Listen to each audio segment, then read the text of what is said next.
how do you know what you're going to get out of Wiggins game in and game out? Well, I think we do, and you tell me like a psychiatrist every day that I'm like, that was it.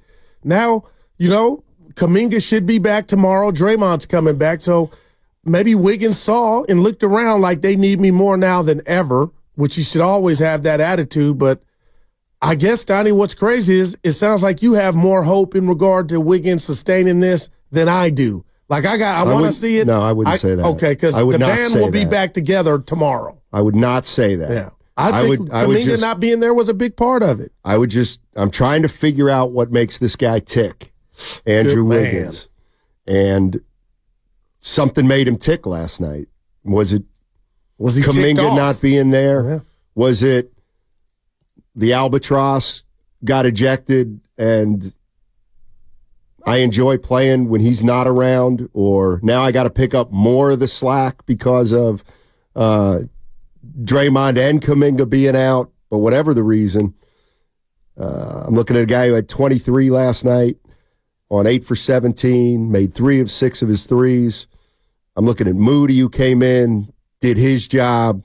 Everybody did their job. GP2, there were a couple times Magic got, I counted the bucket for Orlando, and it was batted off the glass like they were active. Steiny, I want to request. Okay. Do we have the Curry sound?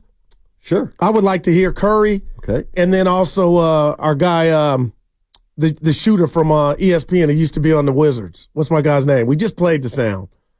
Tim Legler. Yeah, look at my boy.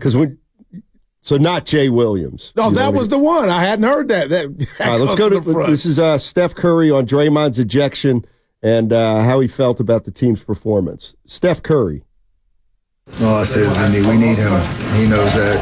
We all know that. So whatever it takes to keep him on the floor and be available, that's what's got to happen, especially at this point in the year. So it's a tough way to start the game, but I am extremely proud of every single person that stepped foot on the floor tonight and responded the way that they did, because back-to-back, the team as physical as they are, we got contributions from everybody, and it was a beautiful team effort to respond the way that we did and get this win, because we went and took it. And that's a big sign for us, a sign of growth to be able to respond that way. That was a gritty Warrior team last night. Dude, Orlando cut it to 1, Steiny, and I was like, I don't know. And yeah, it was. Now, what happens next? Well, you got 2 winnable games, you think, regardless. You would think. Charlotte and San Antonio Sunday. Let's go. Rich is in Fremont. What's up, Rich? How you doing, buddy? Hey, what's up, fellas? Thanks for taking my call. Sure. I think really when it comes down to it, regardless of whether people think that the refs goaded him or they think that, he just didn't want to play or whatever, it's like at the end of the day, Draymond knows the stakes. Everybody on that organization knows the stakes right now, okay? They're not in the best spot when it comes to the playoffs. They know it. Everybody knows it, okay? So if you know all these things, then I think in your mind, you should be able to keep your cool when you're supposed to for the team. Not just because, you think that, I'm merited in what I said or whatever. It's like, hey, at the end of the day, you need to see things for what they are, okay? Draymond, we know your history. You know your history. This is a critical time, okay? You're on the road. You're on a back-to-back, and every game counts. So as far as I'm concerned, no. If I'm Steve Kerr, next season, I'm trying to get rid of Draymond. I'm sorry. This is not accepted. It's not accepted. And you called and defended him a lot, Rich. So this is a change, Steiny, for Rich. If I remember correctly. Yeah, you're right. I do call in and defend him. But, what it is what it is. Appreciate the call. One thing Evan and I were talking about before the show is sometimes we talk about, well, Joe Lacob gave him the, and if there's power. Right. But there comes a point when, some people are still in Draymond Green's corner. Some people left Draymond Green's corner after he cost them the title in 20, whatever that was, 16. Yeah. But slowly but surely over the time between 2016 and 2024, it does feel like more and more and more Warrior fans just don't want to deal with it anymore. They're ready. They're ready to exactly. They're ready to move on from Draymond Green and just not have this constant cloak over the organization and over Curry and over Clay and the team.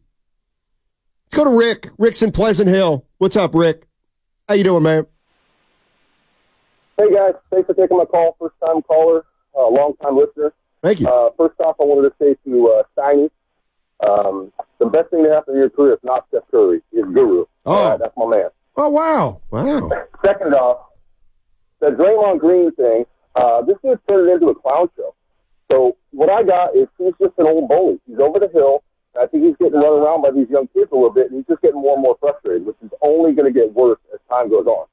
So I would get off Draymond at the end of the year, absolutely, if I could. And I would, personally, you'd have to make the money work certain ways. That's not my job, but I'd trade him for anybody in the NBA under 30 years old. Anybody. Okay? This guy has left Steph Curry out to dry numerous times. He comes up with excuses for everything he has. People are calling in with this ref goading him stuff. It's unbelievable. Wow, man. Okay? This guy has got to go at the end of the year. He's an over-the-hill bully. We got no place for him anymore. He did his part. We had some trips. We had some good times. We have to move on from this guy. And the final point I have is that you guys, we're all talking about this in the Bay Area. It's a big deal for us. You don't think that people who are playing in the NBA see this, and you think they want to join this clown show? You think that that's not hurting Joe Laken's bottom line? Where you can't sign any free agents, any big-name talent, because they don't want to play with this. Why would they? That's all I got. Appreciate the call. And go ahead. Well, I just remember it was 2 or 3 weeks ago coming in to do the show, and we were catching Vontae and Shasky on the way out, and they were just talking about free agent destinations and, are the Warriors a free agent destination? And we were talking about Steph Curry and playing with Steph Curry. And I want to be clear on this. I do think the Warriors are going to have trouble signing if they go this route, signing a big name, big time A1 free agent after Steph leaves. I think they're going to run into a challenge there. We disagree on that, there. but you're a bit consistent. Because I think Steph Curry is to the Bay Area what Michael Jordan was to Chicago, and I feel like the only way the Warriors are going to be able to move on from Steph is through the draft, and they need to draft a guy who's been here. I'm sorry, I just don't see a superstar who's never won a ring coming to the Warriors after Steph's gone. The question, though, is what about now?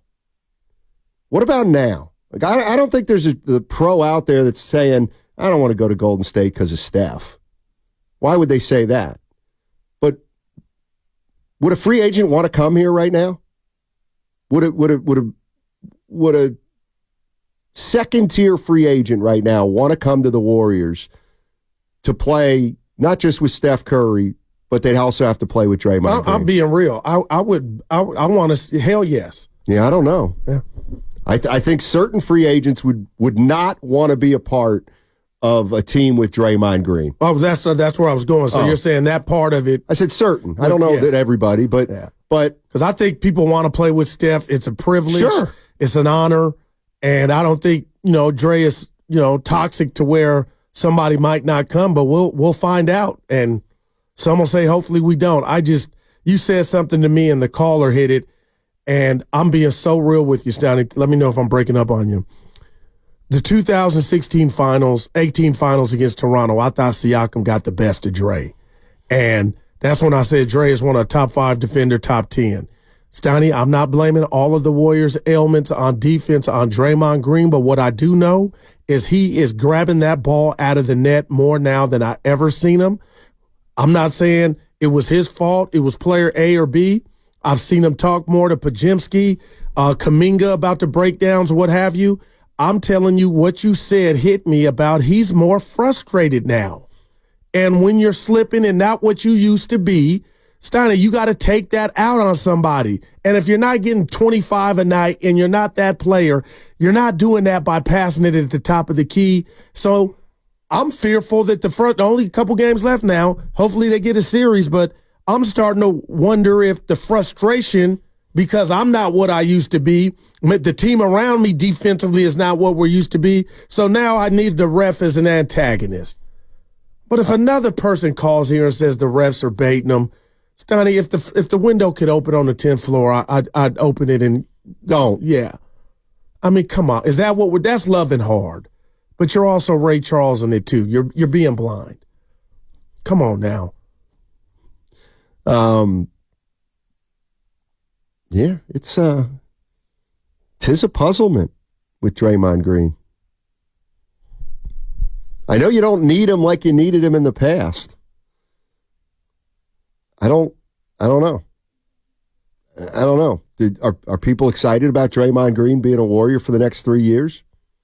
Doesn't sound like a lot of Warrior fans are. I was about to say, what do you think that is? Forget last night happened, just in general. Well, I've been saying it for a while. Okay, all right. And I've been in denial. I mean, the idea of, I think he's declining. Not as much as Steph. I'm sorry, more than Steph.